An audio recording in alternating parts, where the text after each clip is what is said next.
قبلِ دین مدد کعبہ ایماں مدد سرورا شاہ کریمہ دستگیرہ اشرفا حرمت روح پیمبر ایک نظر کن سوئے با قادریم نعرے یا غوث اعظم میزنم دمز شیخ احمد رضا خان قطب عالم میزنم دمز شیخ احمد رضا خان قطب عالم میزنم جان ساران بدر و احد پر درود حق گزاران بیعت پہ لاکھوں سلام سبحان اللہ سائے مصطفیٰ مائے اصطفیٰ عز و ناز خلافت پہ لاکھوں سلام سبحان وہ دسوں جن کو جنت کا مزدہ ملا اس مبارک جماعت پہ لاکھوں سلام سبحان اللہ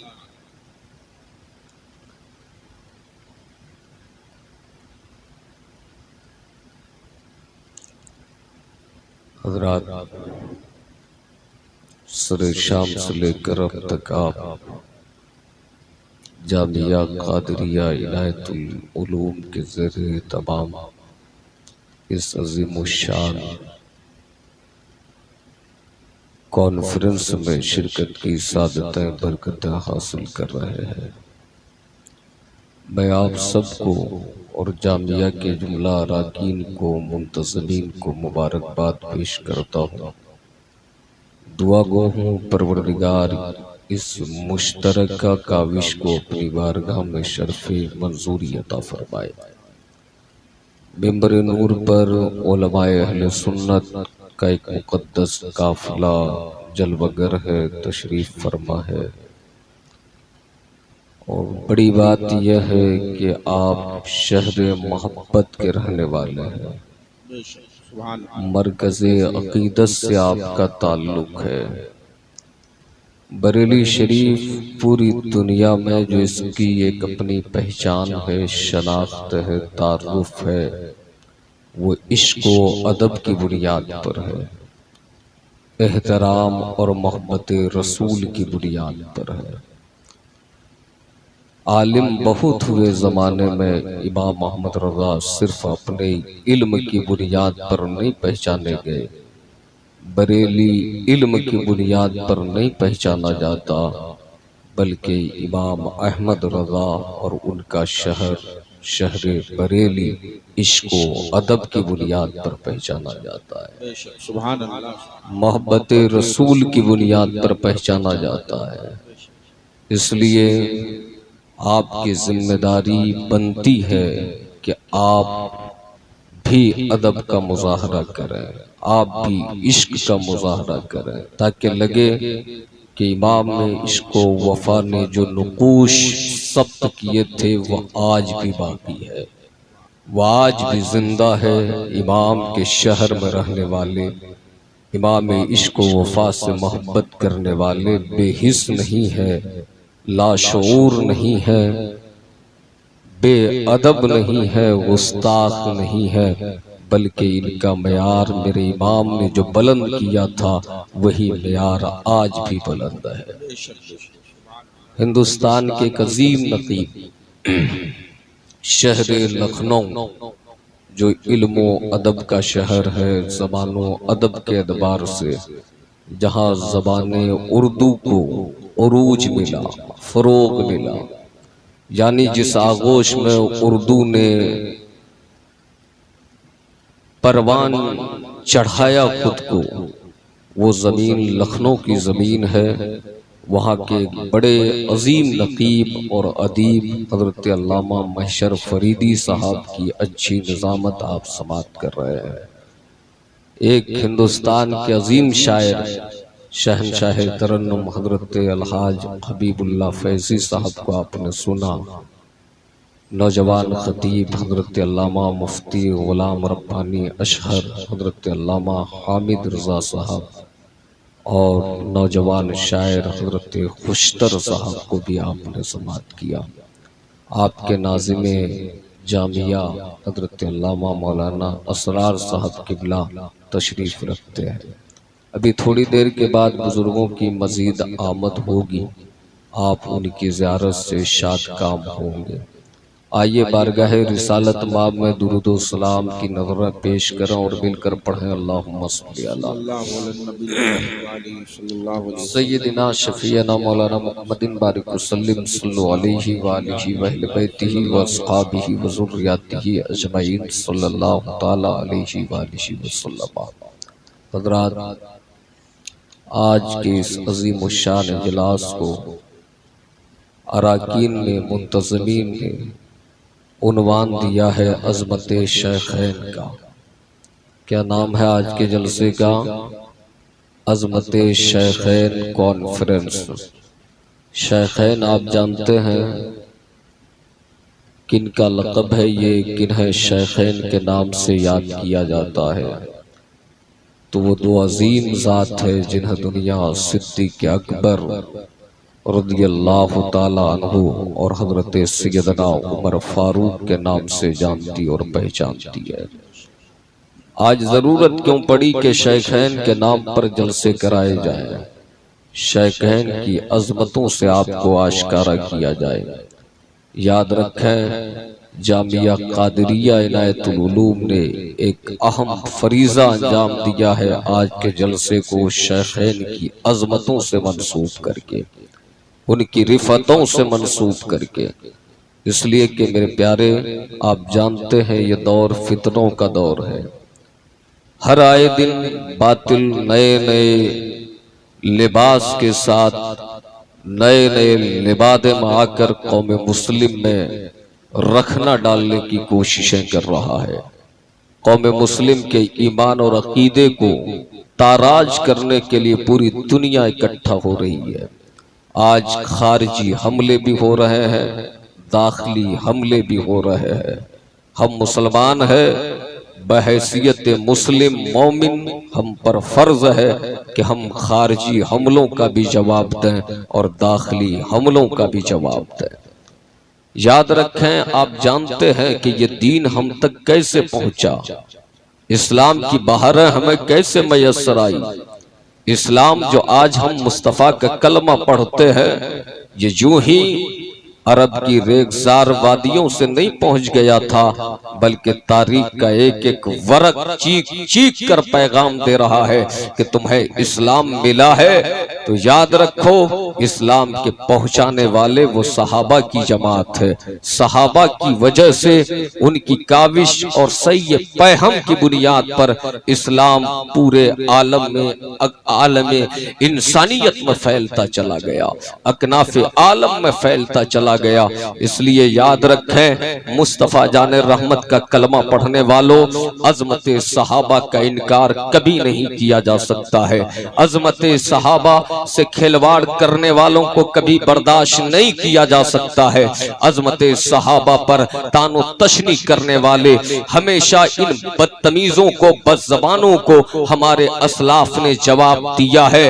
آج ہم نے بھی کوشش کی ہے کہ ان بدبختوں کو جواب دے کر ان کے تابوت پر آخری کیل ٹھوک کر بتا دیں کہ صحابہ کی عظمت اور ان کے تقدس اور حرمت پر حملہ کرنے والوں، یاد رکھو، یہ نہ سمجھو کہ صحابہ کے چاہنے والے زندہ نہیں ہیں۔ صحابہ کے چاہنے والے آج بھی زندہ ہیں اور ہمیشہ صحابہ کے دیوانے بالکل کھڑے ہیں، استقامت کے ساتھ، تسلط کے ساتھ، کہ جب جب صحابہ کی عظمت پر حملہ ہوگا، کوئی نہ کوئی دیوانہ میدان عمل میں آئے گا اور ان ظالموں کو جواب دے گا۔ صحابہ کی عظمت کیا ہے؟ اللہ فرماتا ہے وَكُلًّا وَعَدَ اللَّهُ الْحُسْنَى۔ صحابہ کی جماعت ایک ایسی جماعت ہے جن سے خدا نے جنت کا وعدہ فرمایا ہے۔ کس کا وعدہ فرمایا ہے؟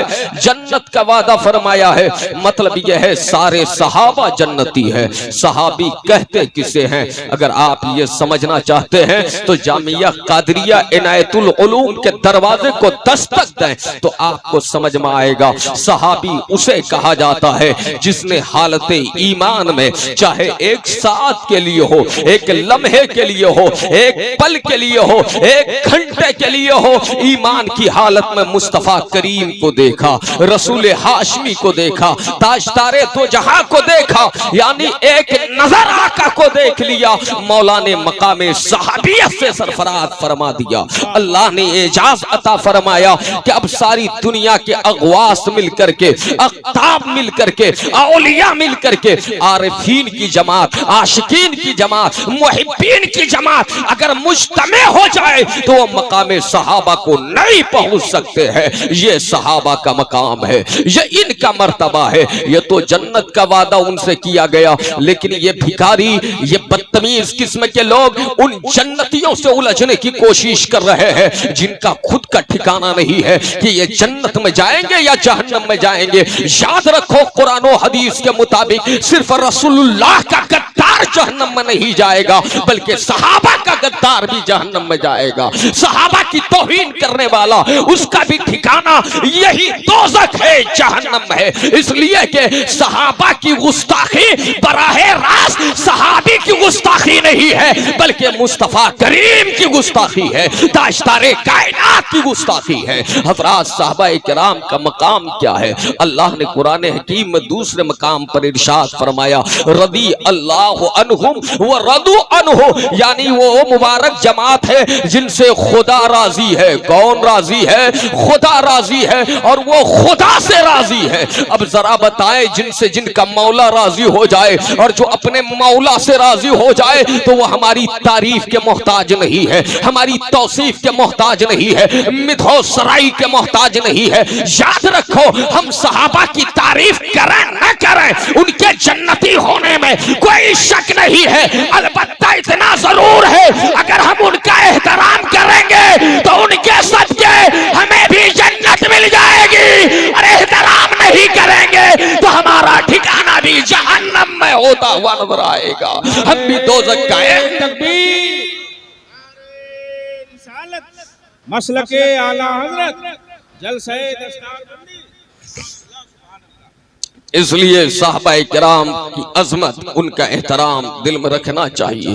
حضور نے فرمایا صحابہ کی بارگاہ میں زبان درازی کرنے والے سن لو کان کھول کر، پیغمبر جن کا کلمہ تم پڑھتے ہو حضور فرماتے ہیں من سبا اصحابی فعلیہ لعنت اللہ والملائکہ والناس اجمعین، یعنی جس نے میرے کسی صحابی کو گالی دی، بد زبانی کی، اس پر اللہ کی لعنت ہے اور فرشتوں کی بھی لعنت ہے، اللہ اکبر، اور تمام دنیا کے انسانوں کی لعنت ہے۔ لیکن آج یہ لعنتی طبقہ، یہ بدتمیز طبقہ، یہ بےہودہ طبقہ، نہیں معلوم ان کی عقل کہاں کھو گئی ہے، یہ ادراک سے کس قدر دور جا چکے ہیں، یہ شعور کی منزلوں سے کہاں ہٹتے چلے جا رہے ہیں کہ انہیں کوئی اور نہیں ملتا۔ یہ صحابہ کی عظمت پر انگشت نمائی کرتے ہیں۔ یاد رکھو مسلمانوں، ایسے لوگوں کو کبھی بخشا نہیں جائے گا، اس لیے کہ جس امام کے شہر میں آپ رہتے ہو، جس امام کو عاشق رسول کہا جاتا ہے، اسی امام نے جہاں مصطفیٰ کی حرمت پہ پوری زندگی پہرا دیا ہے، وہی صحابہ کی عظمت پہ بھی امام احمد رضا نے پہرا دیا ہے۔ امام اہل سنت نے صحابہ کی عظمت سے بھی ہمیں آشکارا فرمایا ہے۔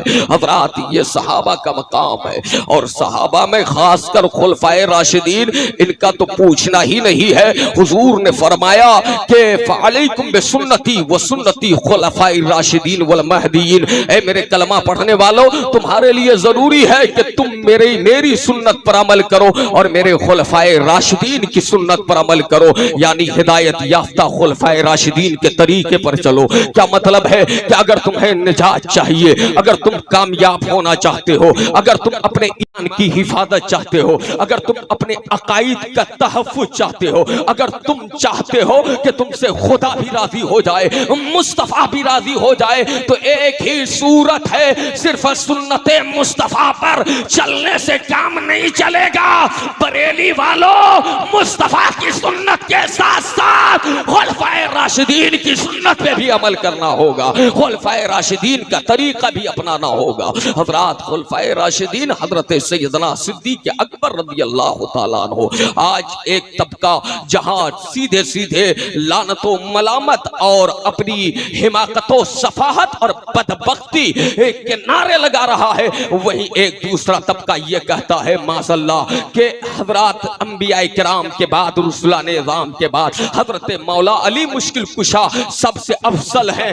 یاد رکھیں حضرت مولا علی مشکل کشا کی عظمت بہت بلند ہے، ان کی رفت کا جواب نہیں ہے۔ وہ فاتح خیبر ہے، وہ داماد پیمبر ہے، وہ باب العلم والحکمت ہے۔ حضرت مولا علی مشکل کشا مصطفیٰ کے بھائی ہیں، اور پیارے مولا علی مشکل کشا کا احسان ہے پورے دنیا اسلام پر، لیکن یہ مطلب نہیں ہے کہ سب سے پہلا نمبر حضرت مولا علی کا ہے، ہرگز یہ نہیں ہے، بلکہ اسلام کی روشنی میں، ہمارے عقائد کی روشنی میں، ہمارے نظریات کی روشنی میں، اور مسلک اعلیٰ حضرت کا جو پیغام ہے حضرات، یہ مسلک اعلیٰ حضرت افراط سے پاک ہے، یہ مسلک اعلیٰ حضرت تفریح سے پاک ہے، یہ مسلک اعلیٰ حضرت حشو و زوائد سے پاک ہے، یہ وہ مسلک اعلیٰ حضرت ہے جو اعتدال کی راہ دکھاتا ہے، یہ وہ مسلک اعلیٰ حضرت ہے جو نجات کا راستہ بتاتا ہے، یہ وہ مسلک اعلیٰ حضرت ہے۔ لوگوں، آج کے اس فتنے کے دور میں تمہارے پاس اگر کوئی فارمولا ہے تمہیں اپنے بچاؤ کے لیے، اپنے دین کی حفاظت کے لیے، تو سنو، امام احمد رضا کے مسلک کے سوا کوئی فارمولا نہیں ہے۔ مسلک اعلیٰ حضرت پر گامزن ہو جاؤ، کامیاب ہوتے چلے جاؤ گے، کامران ہو۔ نعرہ تکبیر، نعرہ رسالت، عشق محبت، عشق محبت، سبحان اللہ، سبحان اللہ۔ مسلک اعلیٰ حضرت کیا ہے؟ حضرات صحابہ کرام، حضرت سیدنا صدیق اکبر رضی اللہ تعالیٰ عنہ کا مقام سب سے کیا ہے؟ بلند ہے۔ ایک نمبر پر کون ہے؟ آپ کا امام خطبے میں جمعے کی نماز آپ پڑھتے ہیں، افضل البشر بعد الانبیاء بالتحقیق، یہ نعرہ ہر جمعے لگایا جاتا ہے۔ مطلب یہ ہے تاکہ عقیدے میں بگاڑ پیدا نہ ہو، عقیدے میں فساد پیدا نہ ہو۔ کیا کہا جاتا ہے کہ انبیاء کے بعد افضل اس کائنات گیتی پر، اس قرائے ارضی پر سیدنا صدیق اکبر رضی اللہ تعالیٰ عنہ ہے۔ حضرت صدیق اکبر رضی اللہ تعالیٰ عنہ کا مقام اعلیٰ حضرت عظیم البرکت امام اہل سنت فرماتے ہیں کہ سیدنا صدیق اکبر رضی اللہ تعالیٰ عنہ اس بلندی پر فائز ہیں کہ اللہ نے آپ کو انبیاء کے بعد سب سے افضل بنایا ہے، اکرم بنایا ہے، اتقا بنایا ہے، محترم بنایا ہے، مزکا بنایا ہے اور محتشم بنایا ہے۔ اور یوں ہی نہیں بلکہ قرآن کی آیت سے ہمارے بزرگوں نے استدلال فرمایا ہے، اکرمکم عند اللہ اتقاکم، اللہ کے نزدیک سب سے بلند وہی ہے جو سب سے زیادہ اللہ سے ڈرنے والا ہے، سب سے زیادہ تقوی اختیار کرنے والا ہے، سب سے زیادہ پرہیزگار ہے۔ اور مفسرین نے لکھا ہے کہ یہاں اتقا سے مراد سیدنا صدیق اکبر کی ذات ہے۔ وہ کون سی ذات ہے؟ صداقت کے تاجدار کی ذات ہے۔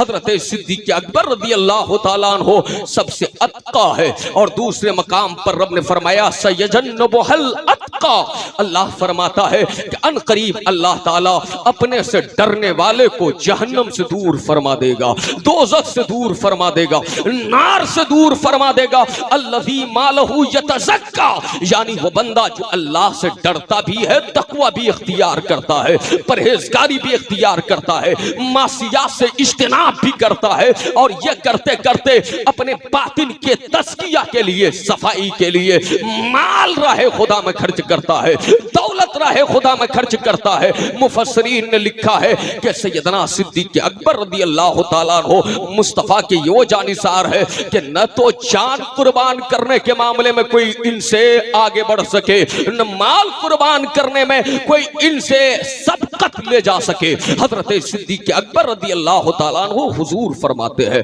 پیغمبر کی حدیث ہے، ما نفعنی مال قط ما نفعنی مال ابی بکر، حضور فرماتے ہیں مجھے کسی کے مال نے اتنا نفع نہیں پہنچایا جتنا کہ صدیق اکبر کے مال نے نفع پہنچایا ہے۔ یہ صداقت کے تاجدار سیدنا اکبر رضی اللہ تعالیٰ عنہ کی ذات ہے۔ نبی فرماتے ہیں کہ صدیق اکبر کے مال نے مجھے بڑا نفع پہنچایا۔ حضرات صدیق کی ذات کیا ہے؟ اسلام لانے سے پہلے بھی آپ کی پیشانی مجروح نہیں ہوئی ہے، اور اسلام لانے کے بعد بھی آپ نے عشق رسول میں کوئی کوتاہی نہیں کی ہے۔ صدیق اکبر کی ذات وہ منفرد ذات ہے کہ حضرات جو یار غار بھی ہے مصطفیٰ کے اور یار مزار بھی ہے مصطفیٰ کے۔ حضرت صدیق اکبر کی ذات یہ وہ تنہا ذات ہے کہ جن کا باپ بھی صحابی رسول ہے، جو خود بھی صحابی رسول ہے، جن کا بیٹا بھی صحابی رسول ہے اور جن کا پوتا بھی صحابی رسول ہے۔ یہ سیدنا صدیق اکبر رضی اللہ تعالیٰ عنہ کی عظمت ہے۔ یاد رکھیں صدیق اکبر ایمان لانے کے بعد سب سے پہلے خطیب ہے اور دائی ہے، سب سے پہلے حقانیت کے وہ علمبردار ہے کہ مکے کی زمین پر کھانے کعبہ کے سامنے جا کر جب صرف 39 لوگ مسلمان ہوئے تھے، صدیق اکبر نے اسلام کی حقانیت کا خطبہ پڑھا تھا، اسلام کی صداقت کا خطبہ پڑھا تھا۔ تاریخ ہمیں بتاتی ہے جو ہی اسلام کی حقانیت کا پرچار حضرت صدیق اکبر نے فرمایا ہے، اسلام کی صداقت کا خطبہ پڑھا ہے، ظالموں کے خیمے میں آگ لگ گئی ہے اور شعلے بھڑکنے لگے ہیں۔ کفار و مشرکین نے آپ کو محصور کر لیا ہے، آپ پر چار طرفہ حملے شروع ہو گئے ہیں۔ حضرت صدیق اکبر پر پتھر پھینکے گئے اور کنکریاں صدیق اکبر کو ظالموں نے مارا۔ حضرت صدیق اکبر کا جسم لو لہان ہو گیا اور بے ہوش ہو کر گش کھا کر حضرات کعبے کے صحن میں حضرت صدیق اکبر صداقت کے تاجدار گر پڑے۔ حضرت سیدنا صدیق اکبر جو ہی گر پڑے ہوش میں نہیں تھے، مصطفیٰ بھی ساتھ تھے۔ لوگوں نے اٹھایا ہے، صدیق کو گھر لے جایا گیا ہے۔ ابھی والدہ ایمان نہیں لائی ہے، والد محترم نے کلمہ نہیں پڑھا ہے۔ حضرت صدیق اکبر بڑی دیر کے بعد ہوش میں آتے ہیں، آنکھ کھلتی ہے، ذرا عشق رسول ملاحظہ کریں، محبت رسول دیکھیں، صدیق صداقت کی کس منزل پر فائز ہے،